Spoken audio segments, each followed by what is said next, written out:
¿Cómo están? ¿Cómo están? Bienvenidos a un módulo más de Academia Numismática desde México. Estamos transmitiendo desde México y pues saludando a todos nuestros amigos que amablemente nos hacen favor de acompañarnos. Muchas gracias por todas sus interacciones. Créannos que nos tienen sorprendidos, gratamente sorprendidos. Y en la medida que hemos estado teniendo un poquito de tiempo, ahí les vamos respondiendo a todos y cada uno de ellos. Saludos hasta Alicante, España, a Antonio Montoya Blanques, o Blanqués, perdón, no sé cómo, no le vi el acento. Así también a varios amigos bueno, pues ya lo habíamos comentado, nuestro compañero está ahí aislado en Alemania, pero es muy buen amigo y es hasta compadre de nuestro invitado de hoy, nuestro académico de hoy, Ricardo de León Tallabas, a quien le doy la bienvenida. ¿Qué tal? Buenas tardes, mañanas, noches, cuando nos ven ustedes. Agradecidos muchísimo realmente por el gran interés que ha cobrado esto a lo largo de ya más de 20 módulos. Sí. Este es el número 21, increíble, pero cierto. Pues vamos a seguir adelante mientras hay oportunidad de compartir conocimiento y que exista el interés. Recordemos que la vez pasada nos habíamos quedado en los albores de 1910 con lo que iba a ser la celebración del centenario de la ciudad de la República Mexicana en su inicio de independencia, y ahora vamos a retomar, pero vamos a hablar de las casas de moneda, en la historia de las casas de moneda, porque hemos estado hablando de la historia de México a través de sus monedas, hemos visto algunas de las diferencias en los diseños, las legislaciones, etcétera, pero hemos dejado de largo la historia misma de las casas de moneda y pues hoy vamos a empezar con eso. ¿Qué te parece la idea, Carlos? No, pues me parece estupendo, Ricardo, porque así recapitulamos pues parte de toda esta disertación que amablemente nos has estado compartiendo a través de tus diapositivas, que son muy ilustrativas y hacen que el conocimiento pues persista, ¿no? Lo gráfico siempre y de la mano con lo auditivo, pues precisamente hacen que el intelecto se despierte y pues graben eso en la memoria. Pues adelante, Ricardo. Todo tuyo. Muchísimas gracias. Voy a empezar entonces a compartir la pantalla y me voy a retirar de la imagen para no tener que aparecer en toda esta situación. Bien. Ahora sí, válgame la Virgen Santa. Vamos a empezar nuevamente con la academia numismática, una idea fenomenal hecha por Carlos. Y vamos a hablar ahora en el capítulo número 21. En esta ocasión vamos a hablar de unas notas olvidadas de la letra M. ¿Por qué el título? Bueno, pues vamos a hablar precisamente de la historia de la primera casa de moneda que tuvimos nosotros en el Nuevo Mundo, que afortunadamente nos cayó en la Ciudad de México, teniendo oportunidad de haberse hecho en otros lados. Se sustentó en la Ciudad de México en 1536. Muy bien, vamos a ver ahora cómo empieza esto. Carlos, ¿cuántas casas de moneda tuvimos oficiales en México? 14. 14, aunque en realidad fueron 16. De las 16 que se abrieron oficialmente, 14 llegaron a ser republicanas y las otras 2 se perdieron durante la Guerra de Independencia. ¿Cuáles fueron las 2 casas de moneda que se perdieron con la Guerra de Independencia que no reabrieron más? Monclova y Sombrerete. Hombre, hasta parece que te hubiera dado yo las respuestas.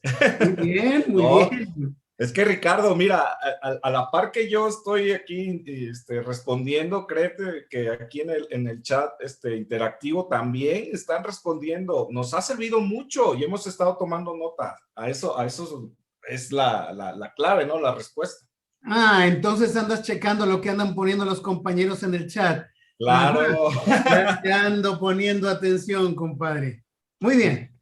Fueron, como bien dijiste, 14 casas de moneda. Vamos a enumerar, vamos a poner las casas de moneda. Ahí están. Siempre que abres un catálogo verás, pues obviamente, Álamos, Chihuahua, Real de 14, Culiacán,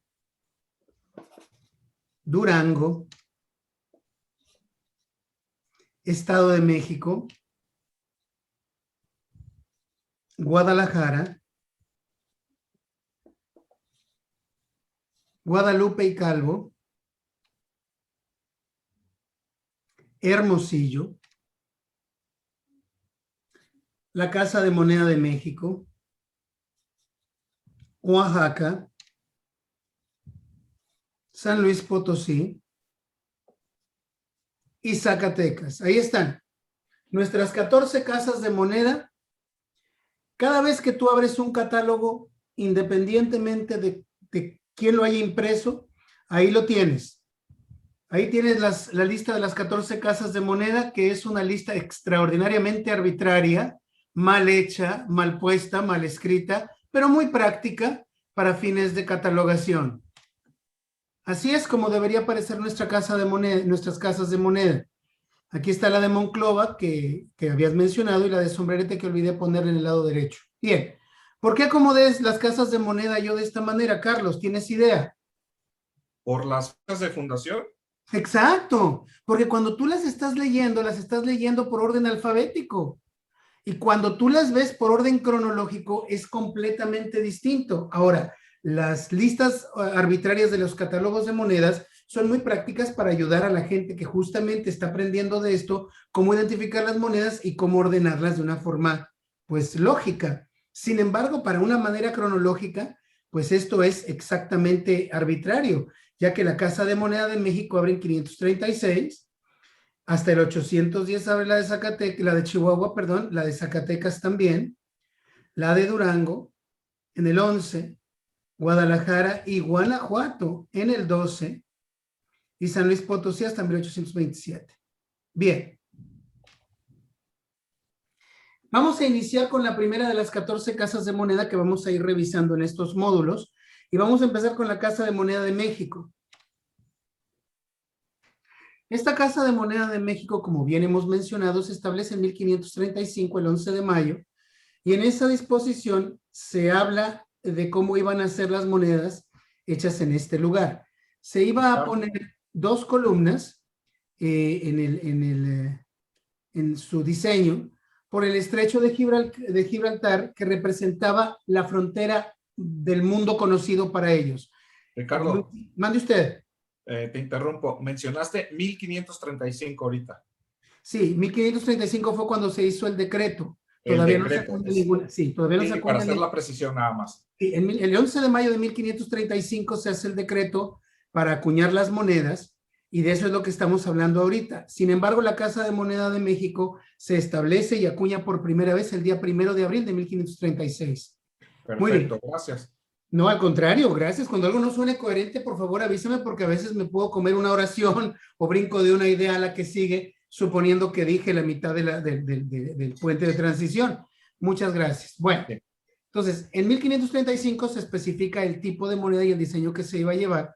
Se pusieron aquí las columnas de Hércules para mencionar que estas se hicieron más allá de las columnas de Hércules.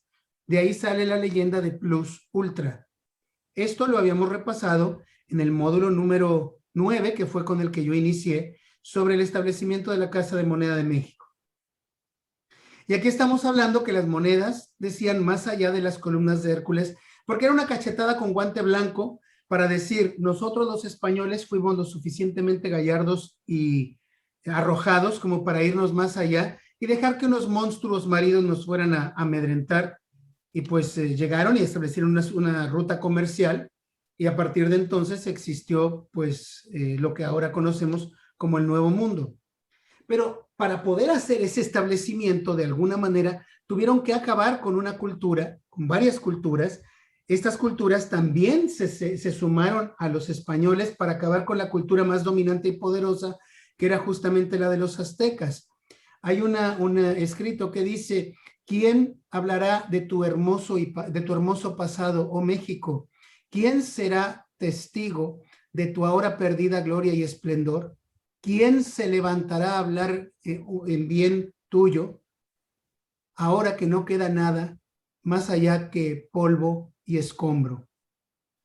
una canción mexicana antigua citada en La visión de los vencidos de Miguel L. Portilla. Bien, aquí está.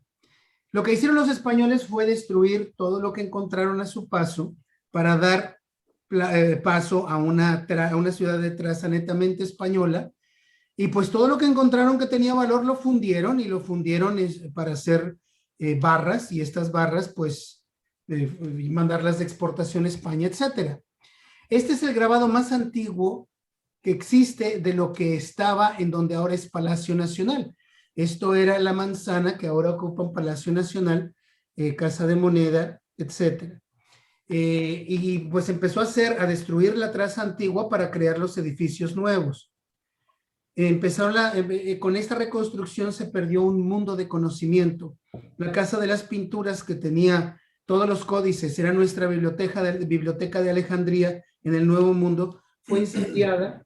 Hoy por hoy existen 15 códices prehispánicos, la mayor parte de ellos habla de cuestiones de impuestos, que fue pues lo que más era importante guardar para asentar que un poblado había quedado en buen término, por lo menos por ese año o por esos 3 años o lo que fuera que le habían dado para que entregara tantas mantas de algodón, etcétera. De estos existen 3 códices mayas. Algunos años atrás se dijo que habían encontrado un 4º códice maya, pero no supe en qué quedaron las misas con esto, así que yo cito los 3 que tengo. Felipe II ordena en 1581, creo, 82, que se recupere la historia de los territorios perdidos, y es aquí que ocurre la mayor explosión de conocimiento del México prehispánico, pero pues para entonces la mayor parte de los viejos habían muerto, y esto que se está recogiendo es el dicen del dicen del dicen, y pues esperemos que la información que tengamos sea lo más correcta posible. De aquí sale los 500 códices coloniales que utilizamos. El 8 de marzo, Cortés, cuando hace la conquista de la Ciudad de México, se va a una población vecina, que es Coyoacán, y ahí establece su dominio. Ahí hace el primer intento de una monedación extraoficial que le llamaron tejuelos de oro, para poder circular algo, porque no había nada con qué circular. Se requería desesperadamente una moneda para mover. Un tejuelo no es lo mismo que una moneda. Eventualmente, de 1521 a 1524, en esos 3 años, él despacha desde Coyoacán como autoridad máxima. De ahí regresa a la Ciudad de México en 1524, en el acta más antigua que existe del concilio en México, no concilio, le llaman del ayuntamiento, exactamente, del ayuntamiento en la Ciudad de México. Está fechada el 8 de marzo de 1524, y ahí se establece que están regresando de Coyoacán a la Ciudad de México. Es justamente en la casa de Cortés donde se establece la primera fundición de la Ciudad de México.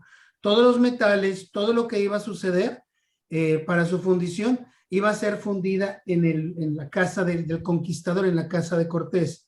Cortés estaba diciendo 2 cosas al mismo tiempo.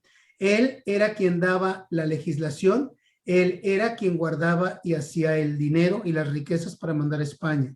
Trataba de hacerse la pieza clave más importante de esto. Muy bien. Aquí vemos un mapa, una reconstrucción de cómo era la Ciudad de México entonces. Aquí estaría Palacio Nacional. Esto de aquí atrás es donde está la catedral actualmente. Aquí vemos donde están abriendo apenas la construcción para hacer la catedral. Aquí vemos la iglesia primitiva que funcionó como iglesia catedral exactamente enfrente de la casa del conquistador. Aquí, en los patios de aquí atrás que no aparecen, es donde se estableció la fragua y la fundición. Ahí, en 1536, se estableció la primera casa de moneda. Este es el documento original que muestra el edificio que yo te acabo de compartir. Les acabo de compartir a ustedes. Este documento reside en España, en Madrid. Y aquí vemos dónde está, que desde la época inicial de la Ciudad de México, esta avenida se llamaba Calle de San Francisco, que hoy se llama del otro San Francisco, pero Francisco y Madero. Y de este lado la calle de Tacuba, que es una de las pocas calzadas que quedan desde la época prehispánica. Esta traza de la calle de Tacuba la hicieron los indígenas desde 1325. Es uno de los lugares más antiguos de tránsito en nuestra república. Muy bien. Llega este señor y hace el establecimiento de la Casa de Moneda. El día 11 de mayo de 1535 se hizo la fundación de la Casa de Moneda, pero desde un mes atrás se había nombrado a un virrey de la Nueva España. Ya se le tenía gana a este señor de que fuera él el virrey, porque él había estado encargado de la Casa de Moneda de Granada. Y ahí dice, precisamente en el nombramiento del 17 y del 26, los nombramientos del 17 y del 25 de abril de 1535, que abriera una casa de moneda para que se labren piezas o moneda de plata y vellón. Aquí lo dice perfectamente en donde estoy yo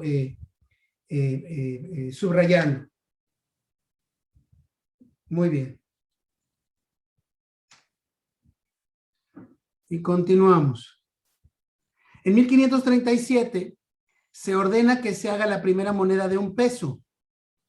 Por ser ella cuenta justa de $1, las monedas de 8 reales, es decir, 1 onza de plata. Ahí nació nuestro primer peso.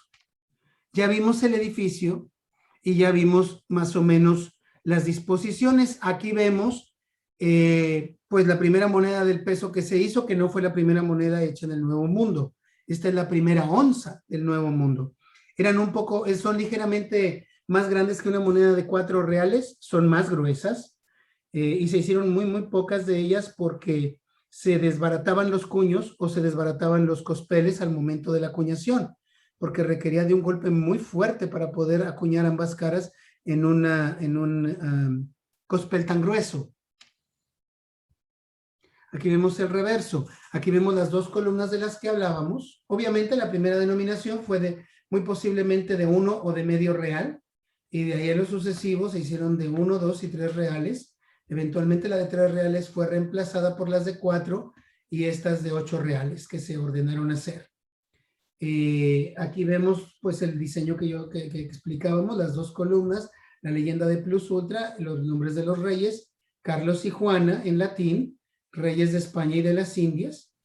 Aquí vemos la M por la Casa de Moneda de México. Muy bien. Y aquí dice que era muy importante cómo se iban a evaluar. En México se iban a evaluar menos que en España, y eso se hizo de esa manera para evitar que saliera la plata de España a México, sino que se impulsara que saliera de México a España a fin de tener una mayor capacidad adquisitiva.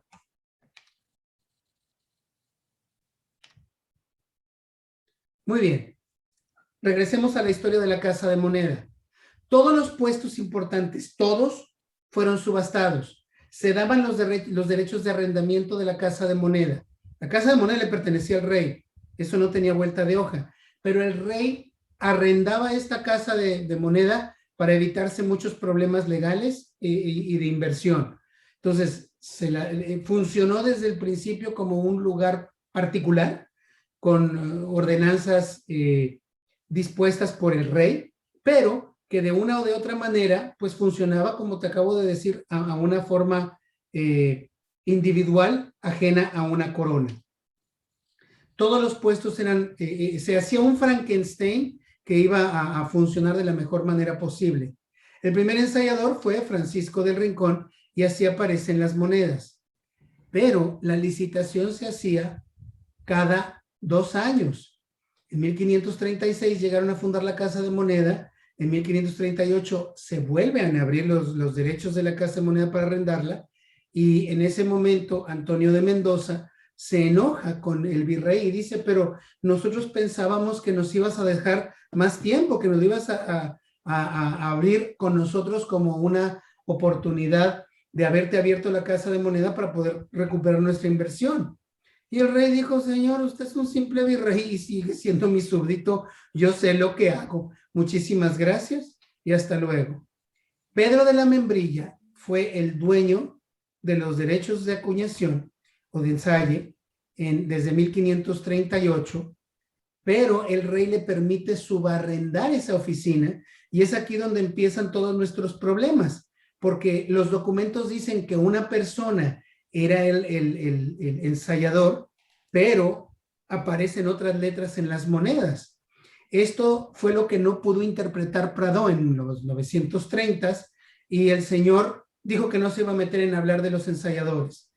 Gracias a Jorge Proctor, que fue quien se metió de narices, y a Glenn Murray, encontraron y pudieron ensamblar entre ellos la lista de ensayadores, que es ahora la que los demás historiadores numismáticos estamos repitiendo, ahora con base histórica en lo que sucedió. Muy bien, tenemos entonces que primero era la letra R y luego es la letra P. Y así sucedió, de una R pasó a una P, quizás por Pedro de la Membrilla, o por Pedro, o por Pedro de la Espina, y de ahí fue una letra G por Juan de Gutiérrez, como veremos en unos momentos más, pero lo que el rey ordenó fue que se le pusiera una letra M. De aquí el título de nuestro módulo de hoy, Notas olvidadas de una M, porque se trata de la Casa de Moneda de México. Muy bien. Ya tenemos dos de los emblemas para ponerse las columnas y la letra M. Ya vimos cómo se puso la moneda ensamblada hace unos momentos. Muy bien. Te decía yo que esto de la letra P se había puesto originalmente al frente, después se cambió al reverso. Aquí los catálogos lo señalan como OMO o PO. Esto no es un círculo de una letra O. Esto es simplemente un círculo de separación, como este rombo, como este otro o este de acá. Esto es simplemente un adorno que se le puso. Las letras claramente son M por la Casa de Moneda de México y P por Pedro de la Membrilla o de la Espina. Aquí está la letra G por Gutiérrez, como había yo mencionado.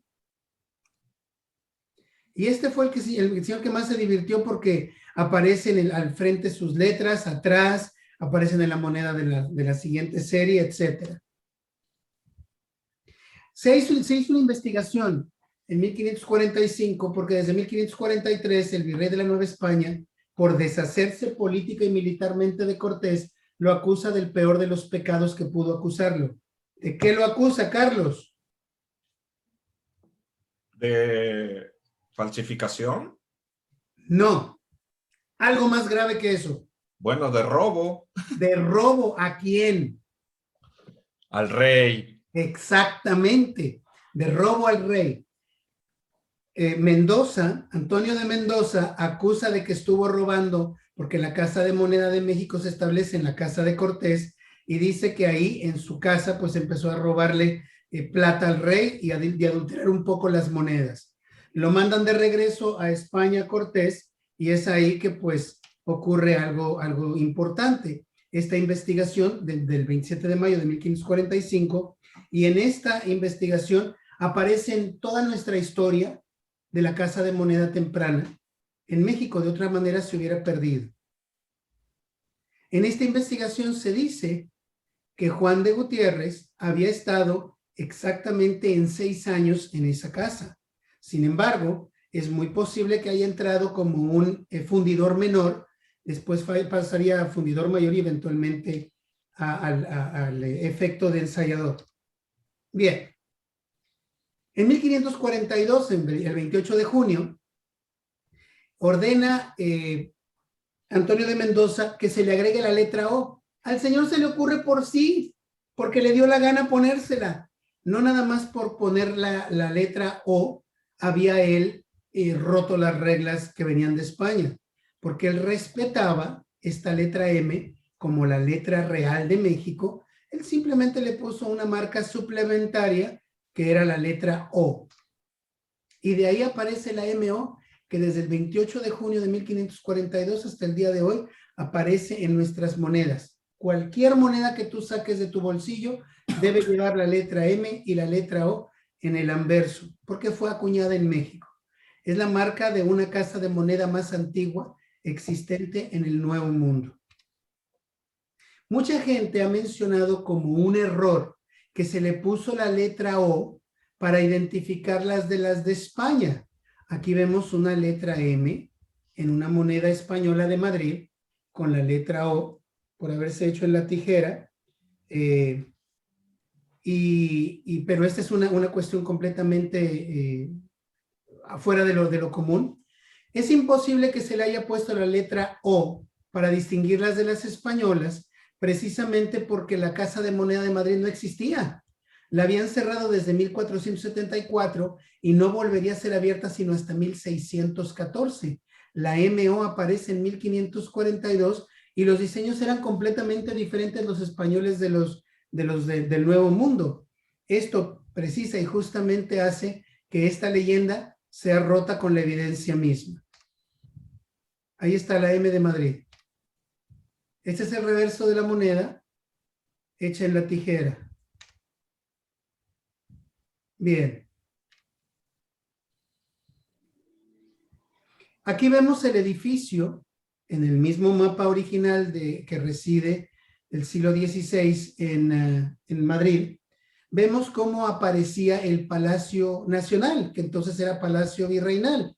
Aquí venía el escudo español, las dos columnas, decía Felipe, refiriéndose a Felipe II, rey de España y de las Indias, y el escudo español.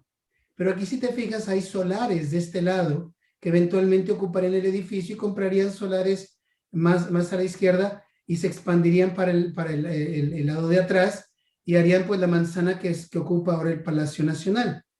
En este lugar es donde se establece el nuevo sitio de la Casa de Moneda. En 1569 se separan la fundición y la Casa de Moneda de la Casa de Cortés. La fundición va para el ayuntamiento y la Casa de Moneda se traslada a donde queda actualmente el Museo de la Etnología, que está pegado a Palacio Nacional, sobre la calle de Moneda. Así es como se veía en el siglo XVII el edificio con el cordón del vellocino de oro, aquí con el mismo en muerto, la corona española, el escudo de los Felipes, y aquí vemos pues las ventanas que tenía. El primer intento que hizo la corona para recuperar la Casa de Moneda y hacerla un organismo propio y ya no privado, sucede en 1652, donde se ordena o se le da el título al ensayador y al director de la Casa de Moneda como oficiales de la corona. No llevaban sueldo, no eran más que títulos que se les daban de manera generosa y nominal, que no tenían ninguna responsabilidad ni tampoco ninguna retribución. Pero ya empezaba el primer pasito para acercarlos. Las monedas, como todos sabemos, cambiaron de forma cuando llegan los Borbones. Cuando llegan los Borbones en 1700 ocurren algunos cambios. El más lógico que nosotros conocemos es precisamente el que sucede con las monedas. En estas disposiciones de 1728 iban a reformarse todas las casas de moneda en América y también en España y en algunas partes de Europa. Y en esas resoluciones de 1728 iban, como te decía, a cambiar esta estructura, pero nosotros como coleccionistas de monedas vemos solamente el cambio que se hizo en la moneda de ser macuquina a acordonada, redonda o columnaria, como le conocemos ahora. Y en su momento se le llamó de mundos y mares. Se iba a uniformar todo esta situación y pues conocemos cuál es este cambio. ¿Cuál es el cambio, Carlos? ¿Qué les iba a pasar a las monedas? Pues lo acabas de mencionar, iban a ser redondas ahora, ¿no? Exactamente. Entonces, al momento de hacerse redondas, la gente iba a saber cuando una pieza había sido mutilada. Este diseño ya lo habían utilizado desde antes en España, pero en México no se había hecho porque no se tenía la tecnología. En toda España nada más una casa de moneda, que fue el Ingenio de Segovia, como vemos aquí con los arcos a marcar este ingenio, se estaban haciendo, pero se hacían monedas pequeñas, medianas e inmensas como esta de 8 onzas, que son 50 reales. Pues imagínate, 6 monedas de 8 reales juntas para hacer una moneda. Eran platos, verdaderos platos de plata. Bien. En el momento en que muere Felipe V, en 1746, Fernando VI mueve un punto muy interesante. Se habían hecho varias quejas por parte de la Casa de Moneda de México a Madrid, donde se especificaban algunas cosas que podían ser arregladas. Mientras esto sucedía, el rey ordena en 1748 que mande un organigrama de cómo funciona la Casa de Moneda de México. En 1748 se ponen manos a la obra para mandar este documento que afortunadamente nos sobrevive. Carlos, ¿qué te parece esta moneda de 2 reales? ¿Qué me parece? Pues tiene doble seca mo, ¿no? ¿Algo más que le encuentres de particular? Doble golpe, doble golpe. ¿Algo más? La fecha, Utraque.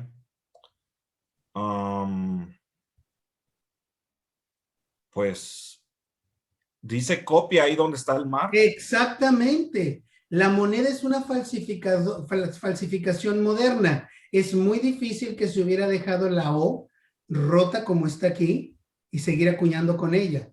El diseño es bastante plano. Esta es una copia. Ojalá todas las monedas falsas, particularmente las que nos llegan de China, tuvieran este resellito. Pero en fin, la puse precisamente para mostrar en las clases a mis alumnos de la Asociación Numismática Americana sobre este aspecto. Muy bien. El virrey de la Nueva España ordena al director de la casa o al superintendente de la Casa de Moneda de México, que ahora era Gabriel Fernández Molinillo, que hiciera precisamente este organigrama.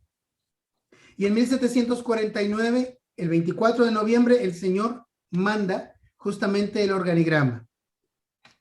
Y aquí es como empezamos a ver cómo funcionaba nuestra Casa de Moneda de México, por lo menos en el siglo XVIII. Quien estaba a cargo de todas las casas de moneda era una institución bastante humilde de nombre que se llamaba la Secretaría de la Oficina Universal de los Asuntos de las Indias, que era precisamente quien se encargaba de conservar las casas de moneda en América.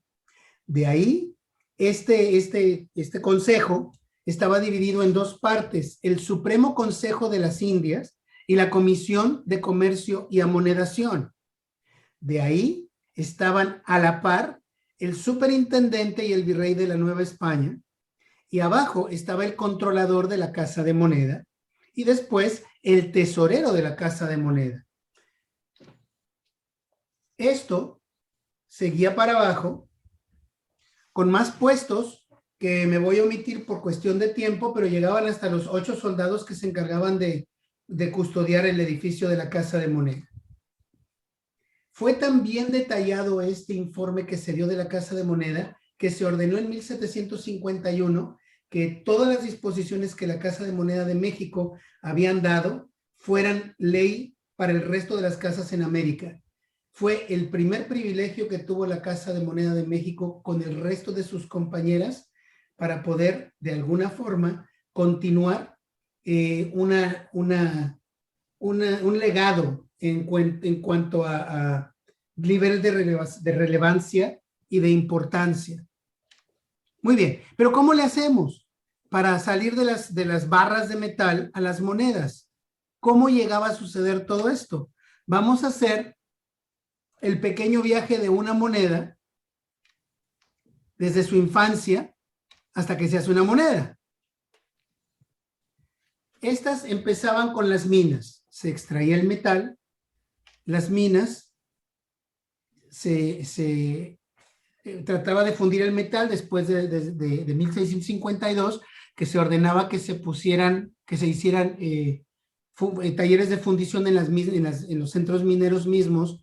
Ahí se utilizaba el proceso de amalgamación que había hecho Bartolomé de Medina en Hidalgo, en lo que ahora es el estado de Hidalgo, y pues de ahí salió este proceso de amalgamación fenomenal, donde se extraía la mayor cantidad de plata con el menor esfuerzo posible, pero se requería de ácidos muy fuertes que usualmente dañaban a los pulmones de quienes trabajaban en esas casas de moneda.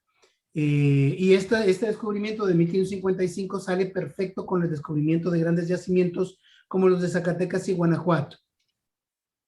Aquí vemos en un mapa de Guanajuato donde se encontraba la oficina de Ensaye, y hoy por hoy en ese lugar pues ahora existe un edificio moderno, una casa antigua, una casa moderna, pero existe esta placa donde dice que en este lugar estuvo la casa del Ensaye y de separación de plata, etcétera. Muy bien, las barras eran llevadas a la Casa de Moneda de México. Una vez que llegaban, no entraban por la puerta principal, sino por esta callecita que está lateral. Había un portón grande donde se hacía la recepción de metales. Ahí se empezaban a marcar en tinta cada una de las barras para poderlas atesorar y hacerles una relación de qué barra de plata procedía de dónde. De ahí, el ensayador tomaba con un cincel y martillo una muestra de cada una de las barras, y estas barras eran ensayadas para certificar precisamente que lo que se decía ahí era lo que tenía de pureza de plata. Y este pedacito de plata que él sacaba de las barras era para él, era su pago precisamente por ensayo. Así que no le iba nada mal al ensayador.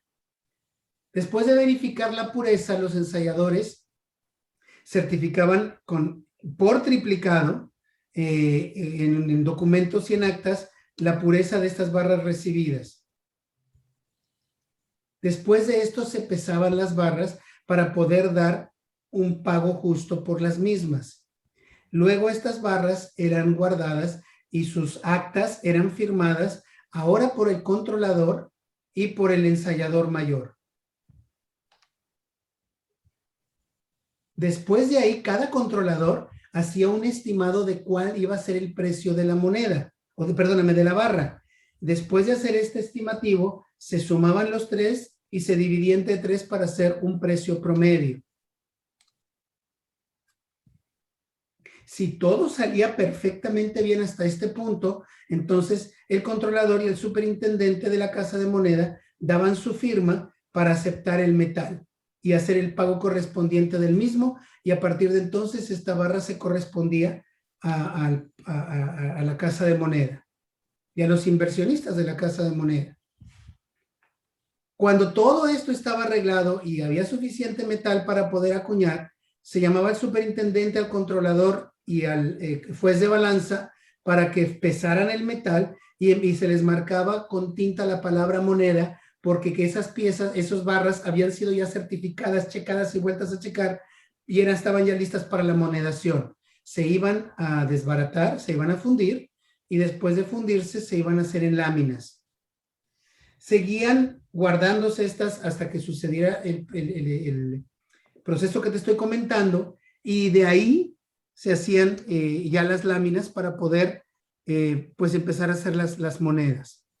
Ahí estaba cómo sucedía una fundición en algún lugar del mundo, y las fundiciones en la Casa de Moneda de México no eran distintas de lo que estamos viendo aquí. Los ensayadores eran los que se encargaban de certificar la pureza de cada una de estas láminas, y a partir de entonces, después de 1 millón de firmas, pues ya se podía empezar a hacer la corroboración de moneda. El superintendente checaba la certificación de los ensayadores, y el controlador firmaba todas las actas. Esto sucedía con cada una de las monedas que tenemos ahora en nuestras colecciones. Imagínate toda la documentación y el tedio burocrático que esto hacía.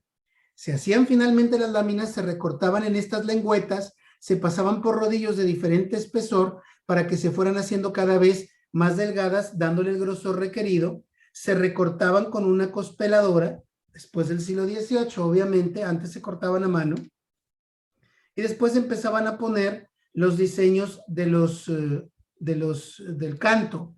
¿Por qué se ponía el diseño del canto en esta máquina con cerrilla? Carlos, ¿por qué se hacía antes de acuñar y no después de acuñadas?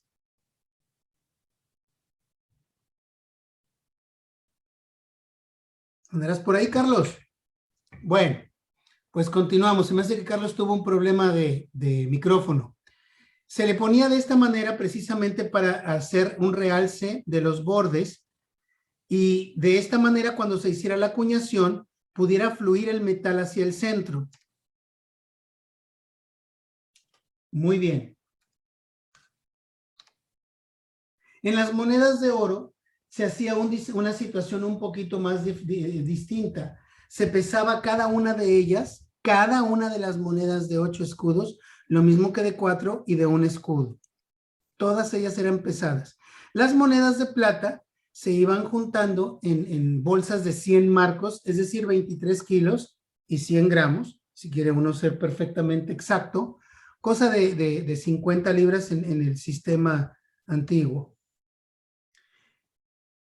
Y todos estos cospeles, después de haber sido ya pasados por la cerrilla y estaban listos para servir el cuño, eran contados nuevamente, pasados por más actas, etc. Finalmente se le ponía el diseño en los cuños y el amonedador estaba listo para recibir los cospeles y el grabador y los grabados, perdóname, los dados de los cuños o de los troqueles para poderla acuñar. Estas se montaban en las prensas de balancín y a partir de entonces se hacía la acuñación. Y aquí estaban las monedas a partir del siglo XVIII, como ya llegaban a los bolsillos de quienes las gastaban. Como ves, es un proceso muy tedioso y muy largo. Muy bien. Un minuto antes de su salida, llegaba el juez de balanza, llegaba el director de la Casa de Moneda, el superintendente, tomaba cada quien una moneda al azar de la pila y estas monedas eran pesadas y checadas y verificadas. Si había alguna moneda que estuviera con bajo peso, se destruía y se destruía el resto de la emisión en ese momento. Ricardo. Sí, dime. Perdón, Ricardo, es que estaba teniendo un problema técnico aquí con el micrófono, con el audio, pero al parecer ya se solucionó. ¿Sí me escuchas bien, verdad?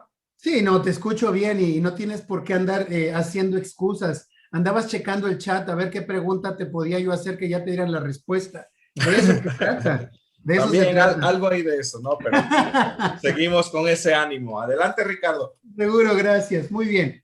Pues cuando todo esto había sucedido, el tesorero, el controlador y el acuñador hacían reportes individuales de haber pesado las monedas y de esta manera pues ya se tenía todavía una certeza mayor de lo que estaba sucediendo. Si tú pensabas que todo esta burocracia era suficiente, prepárate porque no es así. El superintendente tenía que mandar 2 o 3 piezas a España de cuando en vez para que ellos la certificaran por su pureza y asegurarse que pues lo que estaban diciendo en la Casa de Moneda de México era lo que sucedía. Se cortaban en 3 partes y si alguna de ellas, por mínima que fuera, estaba una diferencia no tolerable en el feble, es decir, en el margen de tolerancia, alguien iba a estar en problemas bastante serios. Bien. Con esto terminamos la manera como se empezaban a investigar las monedas. Los diseños, como sabes, pasaron de ser de las monedas columnarias a las monedas de busto en 1772. Las monedas de oro también tuvieron algunas variaciones mínimas. Nosotros los coleccionistas las buscamos, aquellos que tienen el suficiente dinero para hacerse de estas cosas. Y pues regresamos a la Casa de Moneda. En el momento de nuestra independencia, la Suprema Junta Nacional Gubernativa se hace cargo de la Casa de Moneda de México y pues a ella es quien le tienen que rendir cuentas mientras no se hace un imperio. En el momento en que se hace un imperio, el emperador hace una Secretaría de Finanzas y en ese Ministerio, perdón, de Finanzas es a quien se le encarga la dirección de esta Casa de Moneda. Vuelve la regencia a funcionar cuando abdica Iturbide, se vuelve a hacer cargo de esta Casa de Moneda de México, que era la más boyante en todo el Nuevo Mundo, Y las monedas pues vuelven a cambiar tomando el aspecto del emperador, y a la llegada de la República, pues como todos sabemos y por casi un siglo, estuvieron en la Casa de Moneda de México las monedas de la Libertad, del gorro frigio, con el águila de perfil. Eventualmente en octubre de ese año se cambió el diseño, como habíamos hablado. Aquí estaba el diseño original de 1823-24 y en la de Guanajuato en 25. Pero en octubre, por las quejas de la gente que decían que no les gustaban esas piezas, ese diseño, pues se inventó un diseño diferente que fue una gran mejoría, en mi opinión, en el anverso. Se ve mucho mejor, más moderno, de mejor acabado, etcétera. Pero el reverso me sigue gustando más el águila de perfil que el águila que se puso de frente. La gente de México de entonces estaba muy satisfecha sobre este nuevo diseño, y ese fue el diseño que duró en los bolsillos mexicanos por muchos años. Regresamos a la historia de la Casa de Moneda. La Casa de Moneda de México siguió siendo de alguna forma parte dependiendo del gobierno mexicano y estando en la administración en manos mexicanas, hasta que la guerra de invasión norteamericana, que había iniciado en 1846, ponía en serios aprietos a la capital de la República. En marzo 28 de 1847, la invasión norteamericana había llegado a Veracruz, y pues en esa época se decidió desde febrero poner la Casa de Moneda de México en arrendamiento para conseguir fondos para la defensa nacional. De todos los arrendatarios que se hicieron en las distintas casas de moneda, esta fue la única hecha por motivos patrióticos. Se requería desesperadamente de dinero, y se requería desesperadamente de dinero ya. Curiosamente, quien se hace la licitación, pues fue un irlandés avecindado en California. Entonces un norteamericano estaba dando dinero para un gobierno mexicano en defensa de una guerra de invasión norteamericana. Los términos fueron muy sencillos. Sería dada la licitación por 10 años, 200,000 pesos de inmediato serían puestos a disposición de gobierno, más 100,000 pesos de avance por el 1% del total acuñado en los primeros 3 meses. El 2% total del oro y de la plata tenía que ser acuñado en monedas menudas para poder facilitar el mercado en la República Mexicana, y que cualquier reparo que se fuera a hacer tanto en el edificio como en la maquinaria iba a ser pagado en su entereza por el arrendatario. Y quien se llevó esta licitación fue la Palmel de la Roche y compañía. Del 13 de abril de 1847 al 6 de abril de 1857. Juárez estaba de presidente y Miramón también cuando llegaron a ese término, y fue dado esta licitación después a Belenguer y Temple. Después, además de los artículos, se concedió un nuevo artículo donde el gobierno le daban un préstamo por 200,000 pesos al 6% de interés. México estaba totalmente destrozado económicamente, y lo que buscaban desesperadamente era dinero para acabar los republicanos con los liberales con los conservadores y viceversa. Ricardo, si me permites aquí una precisión, porque mencionaste algo importante que quizás a alguien le causa cierta reticencia, que tanto Miramón como Juárez eran presidentes de la República. Claro, en 2 gobiernos paralelos, uno en la Ciudad de México, el otro en Veracruz. Esto fue una situación que no era la primera vez que sucedía, pero ciertamente fue una cuestión muy notoria, porque de los 2 presidentes que estaban ahí, los 2 fueron gente muy famosa en su época y muy respetada. El de arriba, el joven Macabeo, fue llamado así por su religiosidad y por su deseo de salvaguardar los fueros religiosos ante el gobierno.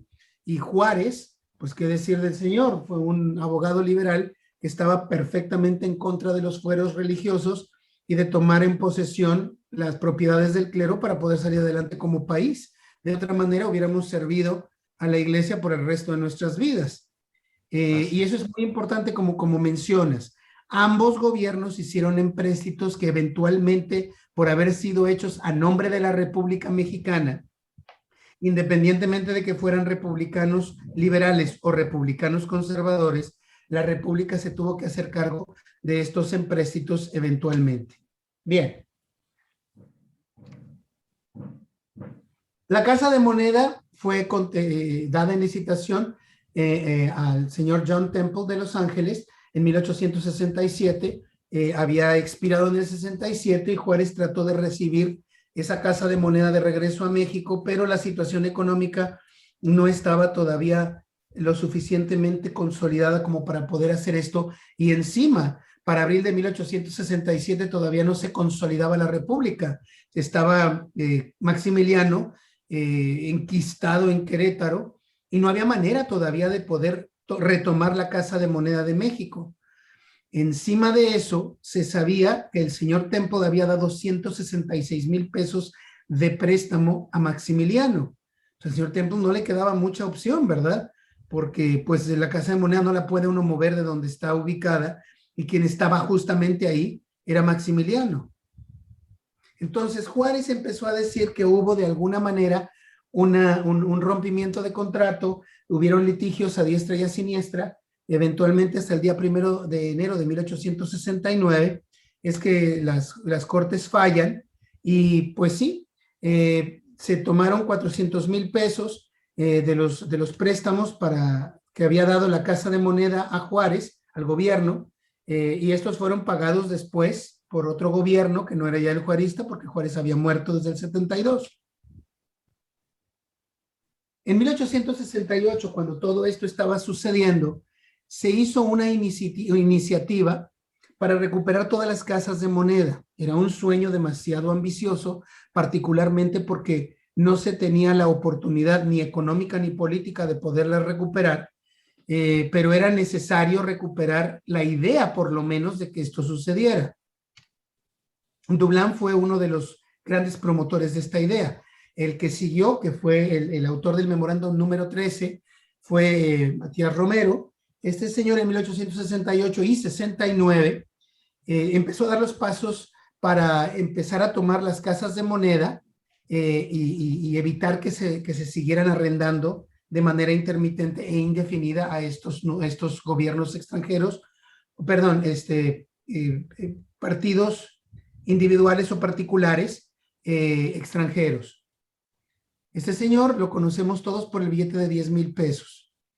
En el año nuevo, en Navidad de 1871, precisamente se habla que una ley fue pasada y sancionada para poder recuperar las casas de moneda arrendadas. Ya se tenía finalmente el esquema legal para poderlas recuperar. Simplemente había que dejar morir los contratos y esperar que las condiciones gubernamentales y económicas fueran mejores para poderlas recuperar. Durante este trajín se hizo el cambio de diseño. Aquí vemos las monedas del Imperio Mexicano.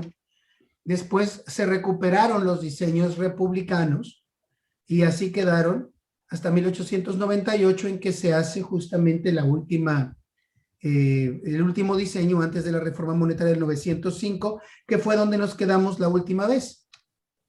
Y justamente el señor Temple, desde 1872, murió, y sus herederos fueron los que dieron al gobierno 450,000 pesos para que lo regresaran, como te decía yo, 4 años después, y pues le reafirmaron a los herederos del señor Temple pues el dominio de la Casa de Moneda de México. La Casa de Moneda de México estuvo en favor de su hija mayor, que siendo viuda finalmente se entregó al gobierno mexicano en 1893.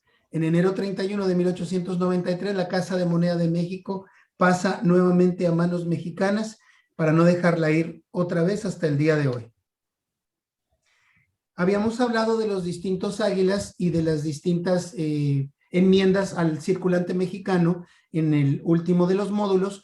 Pero aquí nos vamos a detener porque fue más o menos donde nos quedamos justo antes de 1910. Ya no agregué las monedas de 1905 precisamente porque pues era un módulo muy reciente.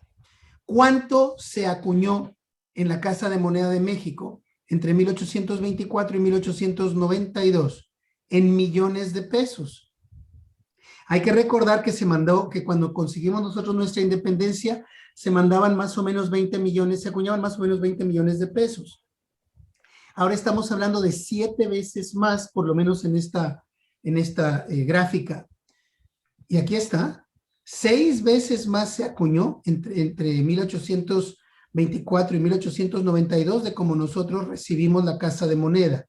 Esto decía que nosotros hicimos un buen trabajo, por lo menos hasta 1847, en que se tuvo que hacer una licitación de la Casa de Moneda de México.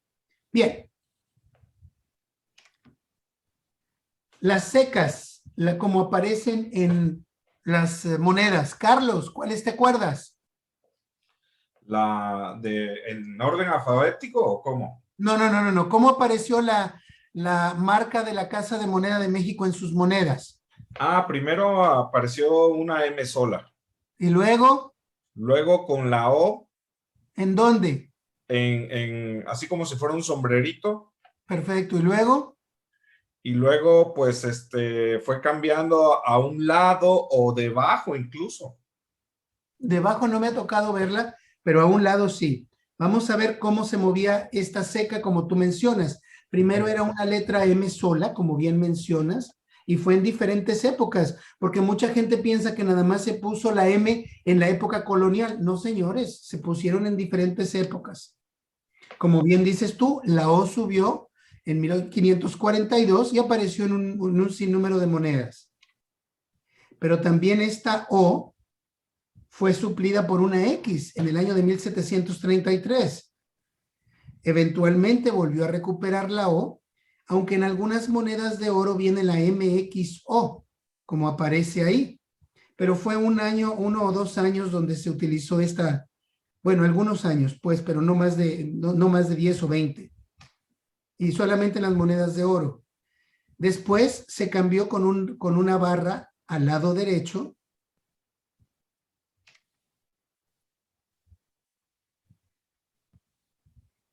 Y con esto terminamos la idea de la Casa de Moneda de México. Vamos a hablar también de las otras casas de moneda, pero para eso nos tenemos que esperar una semana más, en donde vamos a continuar con los módulos referentes a la historia de la Casa de Moneda de cada una de ellas. Empezamos con la de México. ¿Cuál crees que va a seguir, Carlos? Pues por orden cronológico seguiría Chihuahua, ¿no? En efecto, aunque Monclova debió seguir, como fue una de las que se perdió durante la Guerra de Independencia, hablaremos precisamente de la de Chihuahua y con esto nos despedimos y pues vamos a continuar ahora con lo que sigue. ¿Qué te pareció la historia de la Casa de la Moneda de México? Muy bien, no, pues muy, muy interesante porque hiciste que de cierta manera recapituláramos información que tú amablemente nos habías brindado, pero ahora un poquito más acucioso, ¿no? Incluso fuiste reflejando a través de dicha cronología, pues las partes, es lo bonito de la numismática, nos vas llevando de la mano la moneda con la parte de la historia, vinculándolo y es más gráfico, ¿no? Entonces más didáctico y ya como que se va reforzando ese conocimiento que habíamos adquirido. No estaría mal por ahí un examen, Ricardo, que luego apliques, ¿eh? Te voy a poner uno al final de cada módulo. Voy a tener 3 preguntas, a ver cómo te va. Órale, pues. No, pero no para mí, para el foro, mira, que amablemente aquí nos sigue. Bueno, pues que pongan atención porque va a haber 3 preguntas al final del próximo módulo. A ver qué se les quedó. ¿Vale? Sí. Oye, Ricardo, antes de despedirnos, sí quisiera retomar lo del módulo 20, donde yo te había retado a través de un error en una medalla, ¿no? Que decíamos que venía plasmado relativo a los pesos del porfiriato, los pesos fuertes. Yo aseveraba que tenía la razón y di mis razones. Sin embargo, delante de todos ustedes reconozco que estaba yo en una verdad, pues, inexacta, ¿no? Incorrecta. Y aquí este señorón, pues, reconocerle que tenía toda la razón. Mi querido amigo, aquí no es de quién tiene la razón o quién no tiene la razón. Es aprender de la historia y nada más. Es aprender de lo que es. No todo mundo recuerda todo con la misma precisión. Y prepárate a que llegues a mi edad, mi querido amigo. Las cosas se te van a hacer una maraña y vas a pensar que fue Juan cuando realmente fue Pedro quien te dijo algo, ¿verdad? Pero en fin, qué bueno que tuvimos oportunidad de platicar de esto, no tanto porque tú tengas razón o porque yo tenga razón, sino porque quede constancia de un hecho y que no crear una confusión, porque es Claro. lo peor que puede suceder en un módulo o en una academia como la de nosotros. Claro, claro, y no falta quien incurrirá en cierta necedad de afirmar y sí, todo eso. No, no, no, aquí esto no viene, tal como lo dice Ricardo, pues aquí todos aprendemos de todos y si hay algún hierro, alguna cuestión incorrecta, inexacta, pues no importa, damos un paso atrás y retomamos ese camino, que para esto es esta Academia Numismática desde México para todos ustedes. Pues muy bien, muchísimas gracias, Carlos, y nos vemos la próxima semana, Dios mediante. Un abrazo, Rick, cuídate mucho, ahí estamos. Hasta luego, amigos, nos vemos.